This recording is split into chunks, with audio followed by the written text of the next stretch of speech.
Translation and purport by His Divine Grace A.C. Bhaktivedanta Swami Srila Prabhupada Ki. There may be discrepancies in pronouncing the mantras and observing the regulative principles. And moreover, there may be discrepancies in regard to time, place, person, and paraphernalia. But when your Lordship's holy name is chanted, everything becomes faultless. Purport. Sri Caitanya Mahaprabhu has recommended Harinama, Harinama, Harinama Eva Kevalam, Kalau Nascheva, Nascheva, Nascheva, Gatir Anyata. In this age of quarrel and hypocrisy, the only means of deliverance is chanting the holy name of the Lord. There is no other way, there is no other way, there is no other way. Brihan Naradiya Purana 38:126. In this age of Kali, it is extremely difficult to perform Vedic ritualistic ceremonies or sacrifices perfectly. Hardly anyone can chant the Vedic mantras with perfect pronunciation or accumulate the paraphernalia for Vedic performances. Therefore, the sacrifice recommended in this age is Sankirtan, constant chanting of the holy name of the Lord. Yogyai Sankirtanaya Priya Yajantihi Samedashaha. Srimad Bhagavatam 11:529. Instead of wasting time performing Vedic sacrifices, those who are intelligent, those who possess good brain substance, should take to the chanting of the Lord's holy name and thus perform sacrifice perfectly. I have seen that many religious leaders are addicted to performing yagyas and spending hundreds and thousands of rupees for imperfect sacrificial performances. This is a lesson for those who unnecessarily execute such imperfect sacrifices. We should take the advice of Sri Caitanya Mahaprabhu, Yogyai Sankirtana Praya Yajantihi Samedashaha. Although Shukracharya was a strict Brahmin addicted to ritualistic activities, he also admitted, Nishchidram anu Sankirtanam tava. My Lord, constant chanting of the holy name of your Lordship makes everything perfect. In Kali Yuga, the Vedic ritualistic ceremonies cannot be performed as perfectly as before. Therefore, Srila Jiva Goswami has recommended that although one should take care to follow all the principles in every kind of spiritual activity, especially in the worship of the deity, there is still a chance of discrepancies, and one should compensate for this by chanting the holy name of the Supreme Personality of Godhead. In our Krishna consciousness movement, we therefore give special stress to the chanting of the Hare Krishna Mahan Mantra in all activities. Om Jnana Timirandasya Gyananjana Shalakaya Chakshurum Militamena Tasmai Shri Gurave Namaha. Mukam Karoti Vachalam Pangam Langayate Gurum Yat Kripa Tamaham Bande Shri Gurum Tinataranam. Shri Chaitanya Manobishtam Stapitam Yanibhutale Swayam Rupa Kadamayam Dadati Swapadantikam. Jai Shri Krishna Chaitanya Prabhu Nityananda Shri Advaita Gadadha Shiva Sari Gaura Bhaktarinda. Hare Krishna, Krishna Krishna, Hare Hare, Hare Rama, Rama Rama, Hare Hare. There may be discrepancies in pronouncing the mantras and observing the regulative principles, and moreover, there may be discrepancies in regard to time, place, person, and paraphernalia. But when your Lordship's holy name is chanted, everything becomes faultless.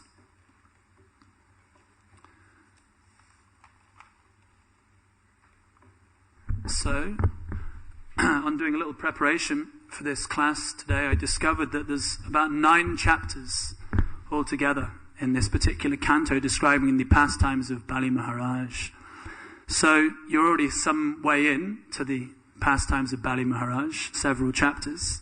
So I'm sure you're all very familiar. But just to give a little background to this verse, because Srila Prabhupada would often quote that repetition is the mother of remembrance. So sometimes we need to hear things again and again and again. So Shukracharya, he'd cursed Bali Maharaj, his disciple. He said that you shall very soon be bereft of all of your possessions. So why did Shukracharya curse Bali Maharaj? Because he disobeyed his order. And what was the order? Shukracharya, he told Bali Maharaj, do not give charity to this Brahmin boy, to this little brahmachari, because actually he is Lord Vishnu himself and he will take everything away. One of the names for Krishna, of course, is that he is Hari. He is one who takes everything away. Just before I joined the temple, then I was I was really inspired that I wanted to become a devotee, but at the same time I was still very much attached to my material life. I'm still very much attached to my material life. But at that time I was really wanting to become a devotee. So I was reading one night while I was at university through the teachings of Queen Kunti, and I read one very inspiring statement by Srila Prabhupada. Srila Prabhupada said that for one who wants to become a devotee of Krishna, but at the same time is still attached to material life, Krishna, as Lord Hari, takes away one's material life, so one is forced to become a devotee. And somehow or another, we're here, Krishna removed everything. So Krishna is Hari, one who takes everything away.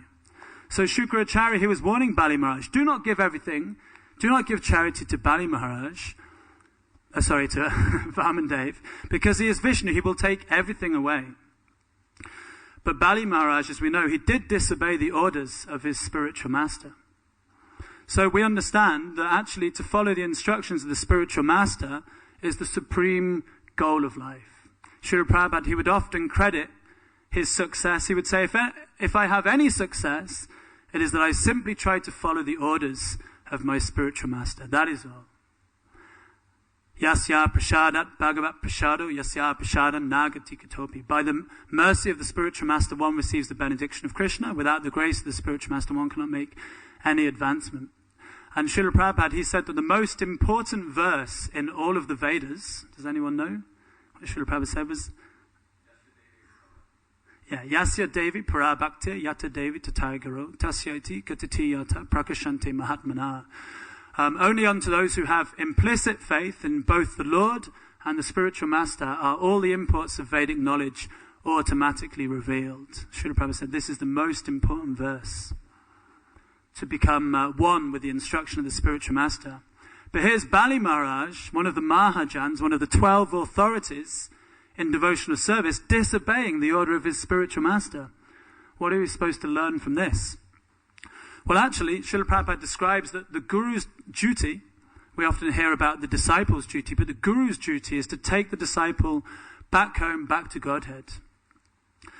So Bali Maharaj, he considered that actually his guru had deviated from his duty because he understood that Vishnu should be pleased in all circumstances, and he was telling him to disobey or to displease Vishnu. So therefore Bali Maharaj, he took the risk of being cursed by his spiritual master to please Vishnu. And Srila Prabhupada actually explains that Shukracharya was inspired from the Lord within the heart to curse Bali Maharaj. And in fact, because of that curse, Bali Maharaj, he did lose everything, and he was arrested, and he was tied up by the snake, the ropes of Varuna. And it's described that Bali Maharaj, when he was arrested and he was tied up by the snakes, the ropes of Varuna, the snake, actually he was suffocating. If you ever see a snake wrap around itself, not that I've ever seen it, but I've heard they can wrap very, very tight, and you're choking, you're suffocating. So he'd just given everything away to the Lord, and then the Lord arrests him, ties him up, and he's virtually suffocating to death. So you could say, well, why did Krishna inspire Shukracharya to curse his disciples so that he was going to suffer? We see that oftentimes devotees of Krishna, they suffer. The Pandavas, they suffered immensely. Prahlad Maharaj, he suffered immensely, or apparently it seems that they suffered. But actually, Srila Prabhupada describes that the main reason that Krishna inspired Shukracharya to curse his disciple and therefore Bali Maharaj to suffer was that actually Krishna wanted to advertise the glories of Bali Maharaj. He wanted to show how glorious his devotee is, that even though he's in such a suffering condition, still his mind is fixed firmly at the lotus feet of Krishna.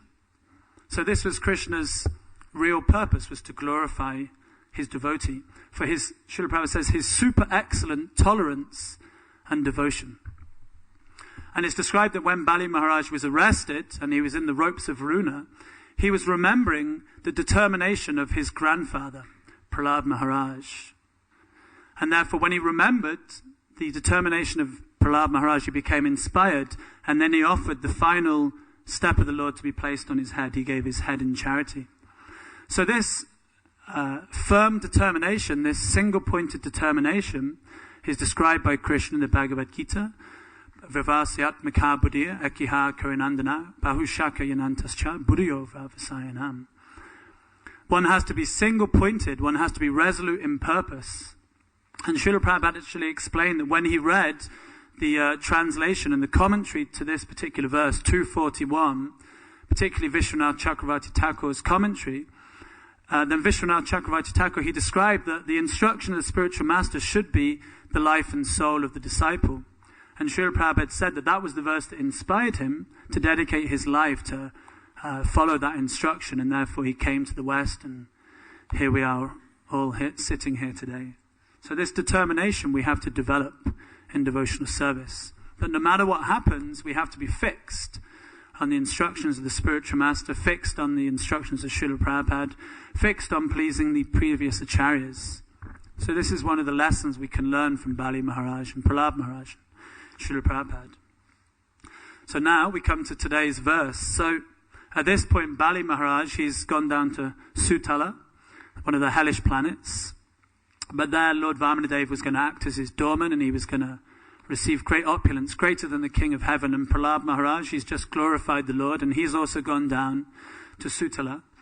And now Shukracharya is there, and he's speaking with Vamanadev, and he was glorifying Vamanadev. And then Vamanadev, he asks Shukracharya, while your disciple was performing this sacrifice, what was his fault? Why did you curse him? Why did you curse him? What was his fault? Because actually Bali Maharaj, he lost everything, but the point was that actually he pleased the Lord by his strong faith in devotional service. So therefore, because all sacrifices are meant ultimately to please Vishnu, to please Krishna, Vishnu is the Yogya Purush, he's the enjoyer of all sacrifices, Yogyavai Vishnu. Therefore, because he'd pleased Lord Vishnu, he'd pleased Krishna, therefore the sacrifice was perfect and there was no discrepancy. And therefore Shukracharya, he admitted, actually, I shouldn't have cursed him. Actually, it was a mistake to curse him because he was actually faultless. So the first point Srila Prabhupada makes here in the purport, he quotes this famous verse that every devotee should know. Harinama, Harinama, Harinama eva kevalam, kalau nascheva, nascheva, nascheva, gatir anyata. Probably the first verse we learn is actually the Mahaprashadi Govinde Nama Brahmanive. At least if we don't know the Prashadam prayer, well, everyone should know the Prashadam prayer. Sometimes it's amazing, actually. You go to some places and some devotees don't learn the Prashadam prayer. I know, but at least we should learn the Prashadam prayer. But this is a very important verse that everyone learns.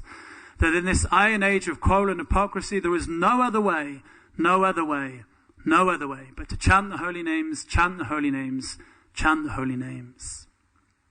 When Lord Chaitanya was initiated first by his spiritual master, he was told, you are fool number one. Srila Prabhupada says that we should become fool number one in front of our spiritual master. So he said, you are fool number one. You are not qualified to study the Vedanta Sutra. You should just chant, Hare Krishna, Krishna Krishna, Hare Hare, Hare Rama, Rama Rama, Hare Hare, at all times. And he gave him this verse, he quoted this verse. So Srila Prabhupada is explaining here in the purport that in this age that we're living in, Vedic sacrifices cannot be performed. Why is that? We're also performing sacrifices here in the temple when we have initiations and weddings, and so we're also performing sacrifices, but it's not the main activity of this age. So Srila Prabhupada says the reason we cannot perform Vedic sacrifices in this age is because we cannot pronounce the mantras properly. Sometimes we can't even chant the Hare Krishna Maha Mantra properly. We're struggling. Some devotees, they chant. I remember one devotee, he couldn't pronounce his R's. He pronounced them as W's. So it was Hari Wama, Wama Wama, Hari Krishna, Krishna Krishna, Hari Wama, Wama. But still, Krishna's accepting because that's his offering to the Lord. But we cannot pronounce the mantras properly. In the Vedic times, they would perform the Ashrameda sacrifice. They would sacrifice a horse. They would bring a cow and they would sacrifice it into the fire. But because of the power of the Vedic mantras, they would bring those animals back to life. Srila Prabhupada says that this was the proof of the potency of the Vedic mantras, and they had 4 different priests. One was reciting the mantras, the other one was like a referee, oh, Prabhu, you missed this here, and and he chants it again. And also, not only can we not pronounce the mantras properly, but we cannot accumulate sufficient wealth to be able to perform the sacrifice. When Maharaj Yudhisthira performed the Rajasuya sacrifice, he sent his brothers to the four corners of the earth. He sent Arjuna to accumulate so much wealth, and therefore Arjuna is called Dhananjaya, conqueror of wealth. And everything they used in the sacrifice was made of pure gold. Nowadays, we're just, we're using, like, if we're lucky, maybe stainless steel, or, sometimes just wood. And they would not only perform the sacrifice with gold, then they would throw all that gold away afterwards. They were so wealthy. And in fact, it's described that all of that paraphernalia for the Rajasuya sacrifice is somewhere around, I think in some mountains somewhere, Srila Prabhupada describes. You can go and try and find if we have any treasure hunters in the audience, any orienteers from good with the compass. You can go and try and find this wealth. So we cannot pronounce the mantras properly, and we cannot accumulate sufficient wealth. So therefore, the sacrifice for this age is the Sankirtan Yogya. Krishna Varnam Twisa Krishnam Sango Pankostrapashadam Yogyai Sankirtana Priya Yujantihi Sumedishaha. That's just to prove that we cannot pronounce the mantras properly. My imperfect pronunciation. So therefore, the sacrifice for this age is the constant chanting of the holy names of the Lord. It says, in the age of Kali, intelligent persons worship the incarnation of Godhead who constantly sings the names of Krishna. Although he is not blackish, he is Krishna himself.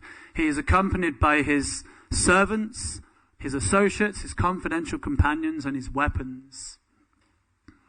It's interesting. Srila Prabhupada says intelligent persons, but sometimes Srila Prabhupada says one who has sufficient brain substance. It's like nowadays we have to be politically correct. We can't say that someone is fat. You have to say they are horizontally challenged. Someone is not tall, someone's not short, they are vertically challenged. So you don't say someone is an idiot, you say you do not have sufficient brain substance. Or Srila Prabhupada, he was sometimes described, they have but a poor fund of knowledge. So one who has sufficient brain substance, one who's intelligent, takes to the worshipping Lord Chaitanya, who's constantly singing the names of Krishna. And how do we worship Lord Chaitanya? By constantly chanting, incessantly chanting the Maha Mantra. Hare Krishna, Krishna Krishna, Hare Hare, Hare Rama, Rama Rama, Hare Hare. So Srila Prabhupada says, instead of wasting time and money for performing imperfect sacrifices, which people are conducting, Srila Prabhupada says, I have seen many religious leaders are doing this.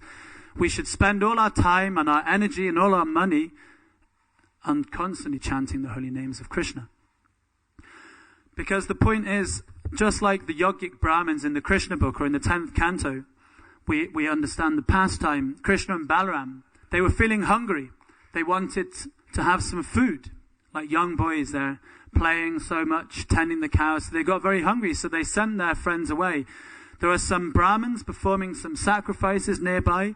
Go to them and ask them for some charity. Go and beg alms. Go and get us some food. We're hungry. So then, of course, the boys went and they said, Krishna and Balaram are very nearby and they're very hungry. And they said, these Brahmins, they were very puffed up. They said, go away. We're just about to perform a very important sacrifice here. You get out of here. They chased them away. And interestingly, they went back and they were very upset. They were very morose. And they went back and they complained to Krishna, oh, Krishna, they didn't give us anything. And interestingly, Krishna said, do not worry. He said, begging is like this. He said, sometimes you will be happy and sometimes you will be disappointed. Sometimes you will be turned away and sometimes you will be successful. He said, do not worry. This is the way of begging. So this is nice. I often think about this when we go out on Sankirtan, distributing books. It is like that. We're begging, please take this book. Please give a contribution. Please chant Gauranga. And sometimes they say, they give you some other mantras. They give you some 4-letter mantras.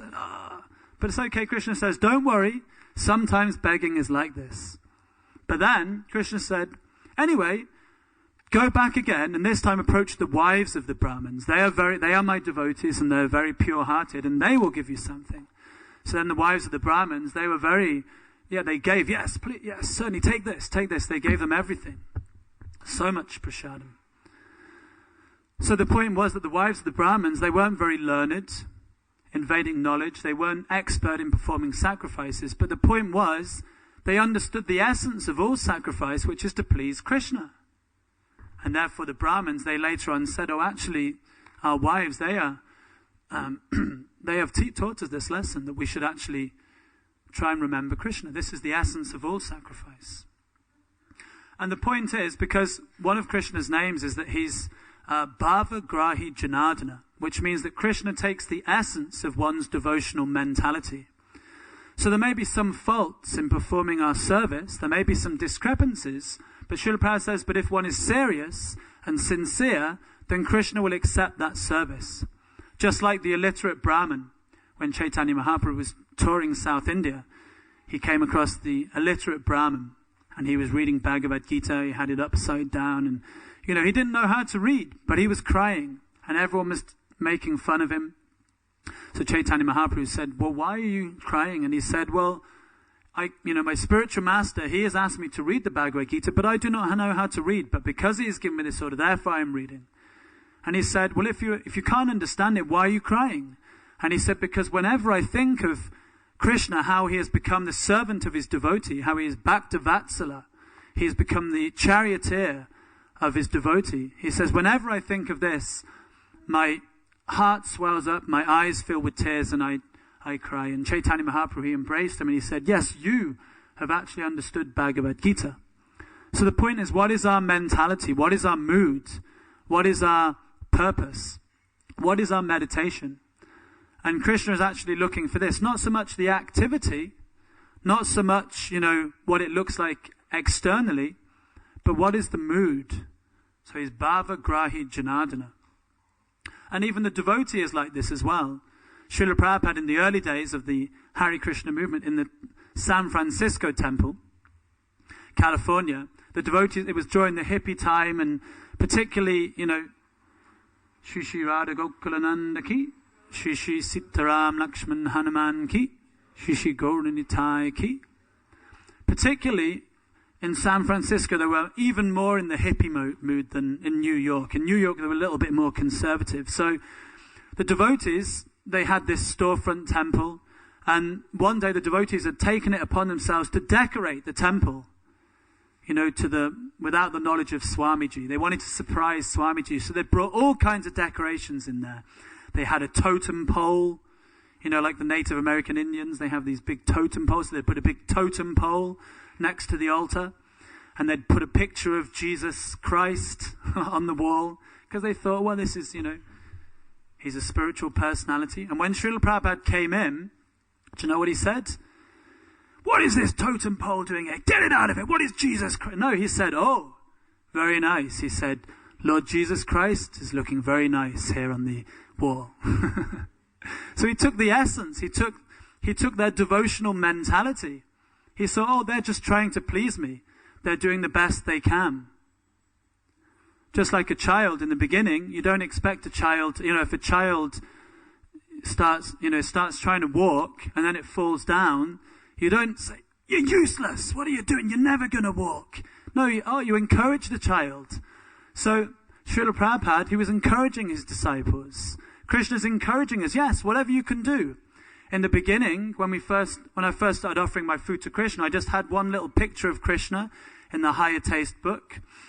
And then the first thing I ever made was a jacket potato in the microwave with some salad. And I put it on a plate, and it was the very same plate that I ate off. And I said, Hare Krishna, Krishna Krishna, Hare Hare, Hare Rama, Rama Rama, Hare Hare. My dear Lord Krishna, please accept this simple offering.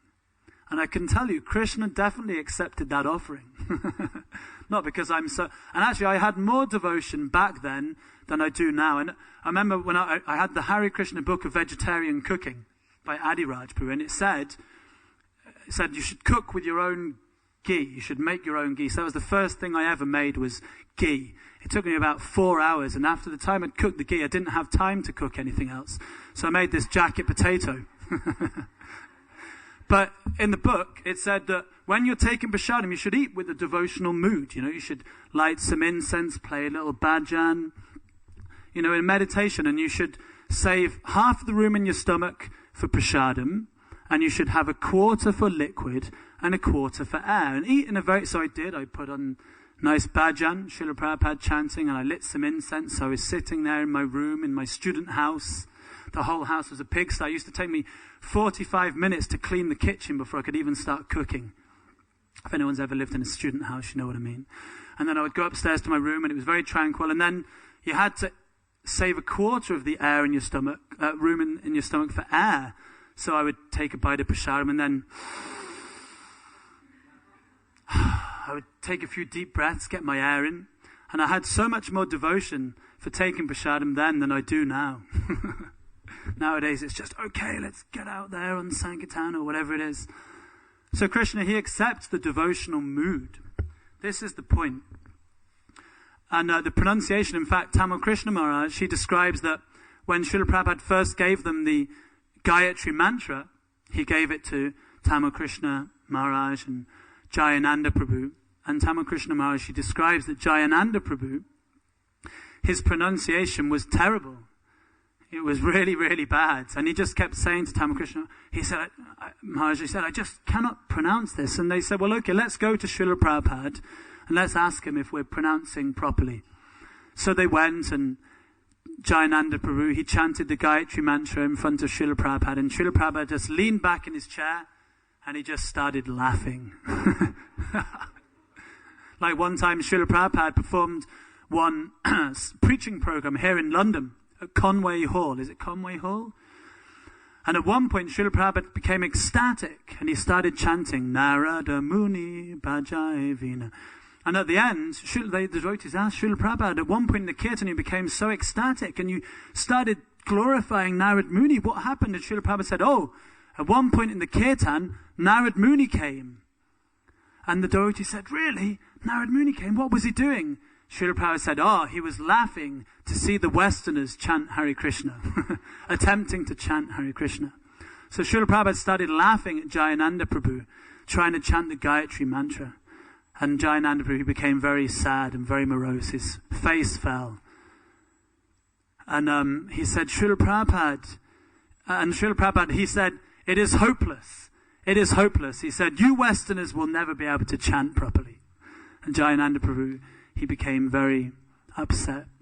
But he said to Jayananda Prabhu, and Tamal Krishna Maharaj recollects, he said to Jayananda Prabhu, he said, but you are so sincere that Krishna will accept your chanting. Haribol. So we have to become sincere. Doesn't mean that we shouldn't try and pronounce properly, because it's also a sign of devotion to try and learn it properly. But the point is, even if we cannot chant properly, or even if there's some fault, if we're sincere, Krishna will accept. And Krishna will especially accept when the chanting of the holy name is added. When Srila Prabhupada installed the deities of Krishna Balaram in Vrindavan, he had many yogic priests, many local pandits and brahmas to come and perform the sacrifice. But at the same time, he had his American and European, his Western and American boys and girls, as he would describe them, his disciples, his devotees, chanting the Maha Mantra, having kirtan. And afterwards, Srila Prabhupada explained, he said, actually the real installation of the deities was the Sankirtan that was taking place by my devotees. He said, but because people here, they would not accept these Westerners chanting Hare Krishna, therefore I had to employ some local Brahmins and some priests to satisfy everyone else. But interestingly, Srila Prabhupada said the real installation was the chanting of the Maha Mantra. So, Jiva Goswami, Srila Prabhupada explains here that Jiva Goswami says that one should take care to follow all the principles in every kind of spiritual activity, especially deity worship. So the point is, there are many rules and regulations. In fact, there's two paths in devotional service. There's Bhagavat Vidhi and there's the Pancharatrika Vidhi. And they're described as two paths, two parallel tracks, like a train track. And that for the path of devotional service, we have to have both of these tracks running simultaneously. But Srila Prabhupada describes that of the two paths, because the Pancharatrika Vidhi is, deity worship, performing all the rules and regulations. And the Bhagavad Gita is Sankirtan, chanting Hare Krishna, reading and hearing Srimad Bhagavatam. So Srila Prabhupada says that of the two, the Bhagavad Gita is more important. Sankirtan is more important. So Jiva Goswami, he says that still there may be discrepancies even while trying to perform all the rules and regulations. So therefore one should compensate for all of those faults with chanting Hare Krishna. When I first read this, I always remember that. So whenever I have the opportunity, not that I do it so often, I'm not so much of a pujari, but whenever I get the opportunity to offer arti to the deities, I usually sing, I chant Hare Krishna. And I usually think, well, probably my chanting is better than, because you know what it's like when you're offering arti, you're thinking, how many circles have I done? Have I done 2?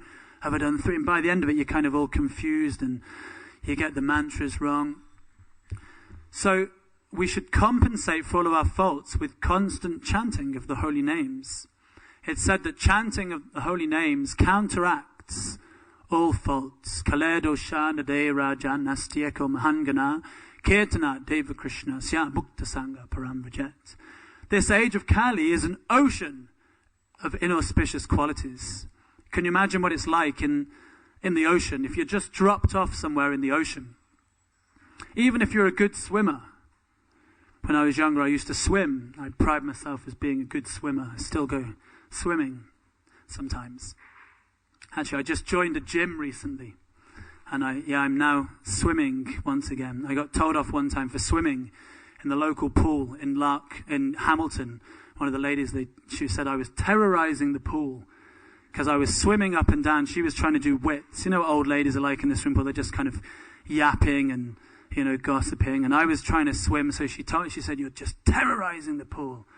I got a bit, actually, it was a good sign of my tolerance. I wasn't very tolerant at all. I tried to be polite. I said, actually, I was trying to be conscientious that I wasn't swimming into anyone. She said, oh, no, you're not, Anyway. So even if you're a good swimmer, I had to bite my tongue. I realized I'm still not very humble or tolerant here. That's why I can't chant the holy names properly. No tolerance and no humility. Krishna had sent that old lady to me that day to show me you still have some work to do. So even if you're a good swimmer, if you're dropped off in the middle of the Atlantic Ocean or the Pacific Ocean, doesn't matter how good, you're just surrounded by water. Nothing but water. Water, water all around and not a drop to drink, they say.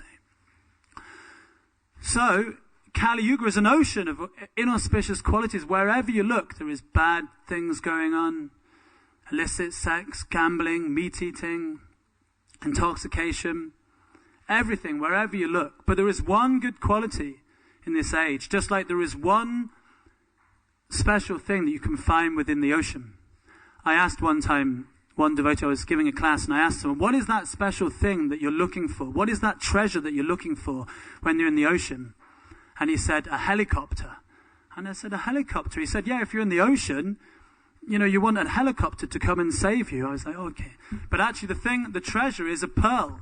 Down at the bottom of the ocean, you have, in the clams or the oysters, you have the pearl. So the one good quality in this age is that simply by chanting Hare Krishna, Krishna Krishna, Hare Hare, Hare Rama, Rama Rama, Hare Hare, then one can overcome all of these bad qualities and one can go back home, back to Godhead. This is our saving grace, constant chanting of the holy names. So therefore, Srila Prabhupada says at the end of the purport, in our Krishna consciousness movement, we therefore give special stress to the chanting of the Hare Krishna mantra in all activities. In Vaisheshika Prabhu's temple in ISKCON, Silicon Valley, they have one motto. Actually, he has many mottos. ABS, always better service. If anyone's met Vaisheshika Prabhu, he's really dynamic and everything. He's just got like a little catchy phrase or a motto. ABS, always better service. Or GNAB, that's a good news action broadcast. People always want to complain and give some bad news, In the newspaper, you don't find good news generally. There was one newspaper they've released, it's called The Good News, and I think it's been discontinued because no one was buying it. People want to hear bad news. So he says, no, we should have GNAB. We have a good news action broadcast, something that really positive that's happened that day. So he has another one, which is keep the vibration flowing. Or keep the vibration going. I can never remember. One of those. means the same thing. So what does that mean? He means that there shouldn't ever be a time when we're not chanting Hare Krishna, Krishna Krishna, Hare Hare, Hare Ram, Ram Ram, Hare Hare, or chanting some verse. My Guru Maharaj, he says that whenever he had the opportunity to be with Srila Prabhupada was always chanting Hare Nam, Hare Nam, Hare Nam, Hare Nam, Hare Krishna, chanting some Brahma Samhita prayer, always chanting. So therefore we became inspired by this, keep the vibration flowing. So we were trying to chant like this. And last year, at the annual UK Brahmachari retreat, some of us were here just before the Ratha Yatra. And we were having extra classes and like this. And then one day Sutapa said, okay, today we're going to do some service. And I was thinking, I didn't come here to do any service. I came here to have a holiday. And to, have nice prasadam, ecstatic kirtans, have some inspiring. I didn't sign up for this, doing some service. So he says, no, we're all going to go into the kitchen and we're going to help prepare the Ratha Yatra feast. So I've surrendered. I thought, okay, let's go into the kitchen and we had to cut lemons to prepare the lemon juice for Parashuram to offer to Lord Jagannath. So we got in there, and there was a few of us to start with. I was with the other devotees from Scotland, and I said, okay, let's have a kirtan. Let's, the seven doors, whistle while you work. So we should chant while we work. So we started having a kirtan. And it was just gentle to start with. We took it in turns, And then after some time, another devotee came in, another brahmachari came into the kitchen, and he joined the kirtan. And then someone else came in, and then he joined the kirtan.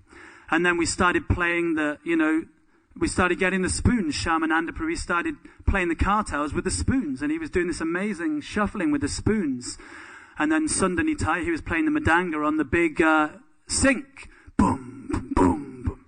And by the end of it, there was like about 20 of us in there, jumping up and down, literally cutting and squeezing these lemons, chanting and ecstasy. And every time someone came in, they became caught up in the mood, and it just became ecstatic. So just like when they were cleaning the Gundicha temple, became famous, the Gundicha Marjanam. So Shamananda Prabhu, he coined these kirtans, the Jif Lemon kirtans, And for myself, they'll go down in history as one of the most ecstatic times I've ever had in devotional service.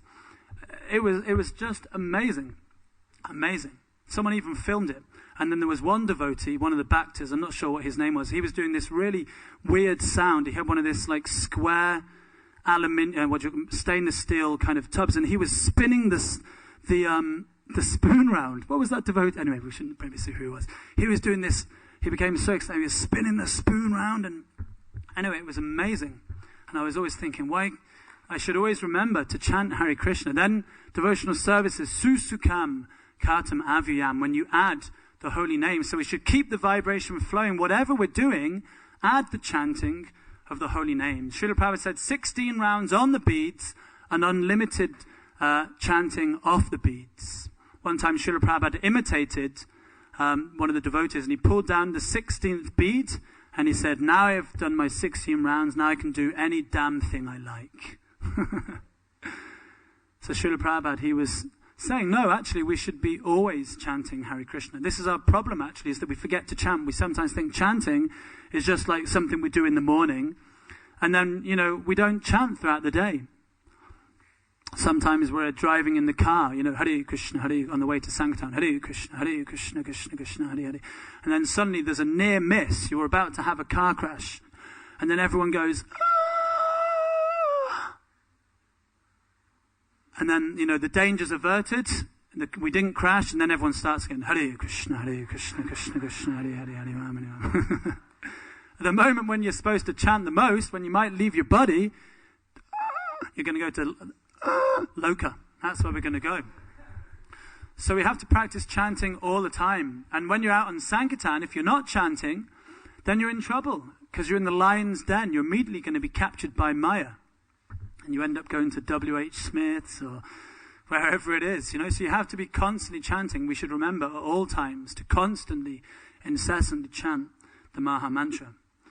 And one interesting thing, actually, that Srila Prabhupada, in one purport in the Srimad Bhagavatam, Srila Prabhupada doesn't say that Sankirtan means constant chanting. He says Sankirtan is propagation of the chanting of the holy name of the Lord. Not only chanting, but propagating the chanting, spreading the holy name of the Lord. This is Sankirtan, because Sankirtan means complete glorification of the holy name of the Lord. So complete glorification means we want everyone to chant Hare Krishna. Krishna is so glorious, we don't just want to chant ourselves. We don't want to just have kirtan. It's nice having kirtan in the temple. This morning, Govinda Prabhu led a very nice kirtan. It was ecstatic. No one would disagree. But actually, we want to bring more and more people to the kirtan. If this is the age of congregational chanting, how are we going to have a congregation if we don't go out and bring people back to the temple?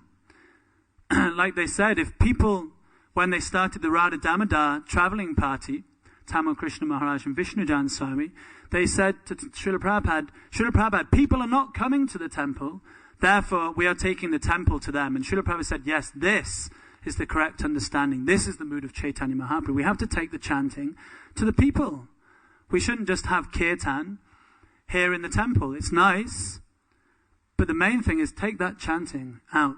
In fact, Devamrita Swami, he says that our japa inspires our kirtan, and our kirtan inspires our sankirtan. And then it works the other way. He said our sankirtan inspires our kirtan, and our kirtan inspires our japa. And Vishnujan Swami, he said if one doesn't have a taste, we know he was one of the first famous kirtaniers, and still is one of the most famous kirtaniers in ISKCON. He said kirtan up, kirtan down, kirtan, kirtan, all around. He was chanting all day long. Srila Prabhupada said that when I hear Vishnujan chanting, he said, I feel like I am walking in Vaikuntha. So Vishnujan Swami, he said, if one doesn't have a taste for japa, he says one should have more kirtan. More kirtan. So like this, everything should inspire us.